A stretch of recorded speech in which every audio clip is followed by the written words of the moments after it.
Bonjour à toutes et à tous et bienvenue dans cette nouvelle saison de nos vidéos 2 minutes pour parler d'eux. Je suis Sébastien Gentil pour Humanissu Consulting.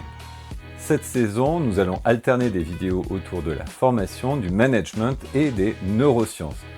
Et de temps en temps, nous allons y glisser des vidéos sur le retail. Aujourd'hui, pour notre épisode 1 de la saison 3, nous allons donc parler formation. Pourquoi les formations ne fonctionnent-elles pas a priori? Et je vais vous donner quelques clés pour que cela fonctionne. Alors, soyons honnêtes, si la formation fonctionnait toujours, on verrait des transformations partout, mais la réalité est différente.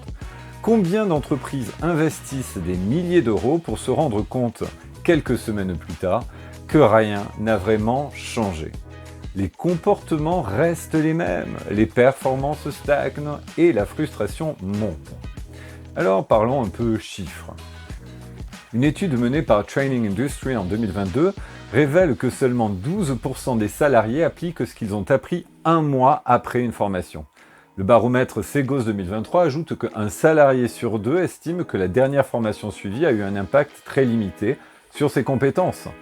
Et selon Brandon Hall, 80% des formations ne sont suivies d'aucune mise en pratique réelle sur le terrain. Pourquoi ?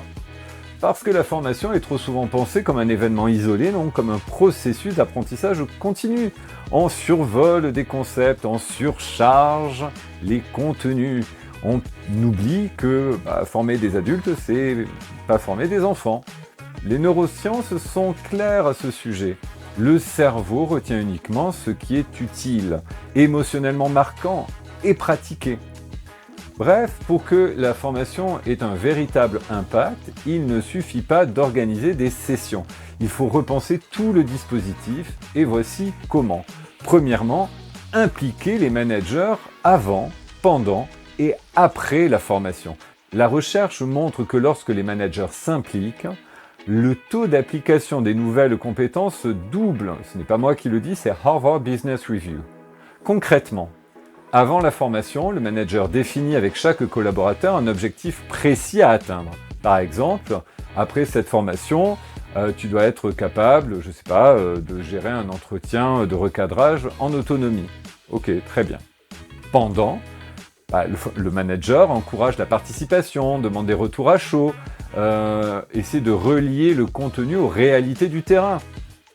Après, il planifie un échange à J+15, J+30 pour discuter des applications concrètes. Sans ce suivi, les acquis s'évaporent. Deuxième point, réduire le contenu pour maximiser l'impact. Trop d'informations tue l'information. Les neurosciences montrent que notre mémoire de travail ne peut traiter que 5 à 7 nouvelles notions à la fois. Concrètement, cibler un seul comportement clé à modifier à la fois, pas 10, comme quand on me demande de faire une formation sur la vente, 15 techniques de vente en une journée, c'est ridicule. Créer des modules courts, 30 minutes d'explication maximum, suivis d'une mise en pratique immédiate. Éviter les PowerPoint de 80 slides, privilégier des outils simples comme des fiches opérationnelles ou des cas pratiques. Troisième point, multiplier les ancrages pour consolider l'apprentissage. Former, ce n'est pas juste expliquer, c'est ancrer dans la durée. Concrètement, alternance de quiz court, proposer un quiz 7 jours après la formation pour réactiver la mémoire. Micro-learning, par exemple, envoyer des capsules vidéo de 3 minutes pour rappeler les points clés. C'est un exemple. Par exemple, aussi, les mises en pratique terrain, prévoir des challenges applicables dans les vraies situations de travail, puis débriefer avec le formateur ou le manager. Créer des expériences émotionnelles fortes. Les travaux d'Antonio Damasio montrent d'ailleurs que l'émotion favorise la concentration et la mémorisation. Concrètement, alterner entre narration, anecdotes, études de cas et activités pratiques. Utiliser des jeux de rôle, des simulations, des défis collectifs pour marquer les esprits. Impliquer les participants dans la création, leur demander de construire leur propre outil ou argumentaire.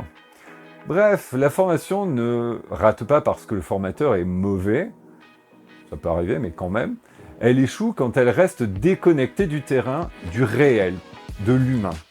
Alors, chez Humanissu, petit call to action, nous concevons des parcours sur mesure, ancrés dans les neurosciences et dans l'action. Voilà, donc vous le savez, si vous avez des questions, n'hésitez pas à nous contacter. Et souvenez-vous, former, ce n'est pas transmettre, c'est plutôt transformer. Allez, je vous dis à la semaine prochaine pour un nouvel épisode de 2 minutes pour parler d'eux, mais cette fois dédié au management. Allez, ciao!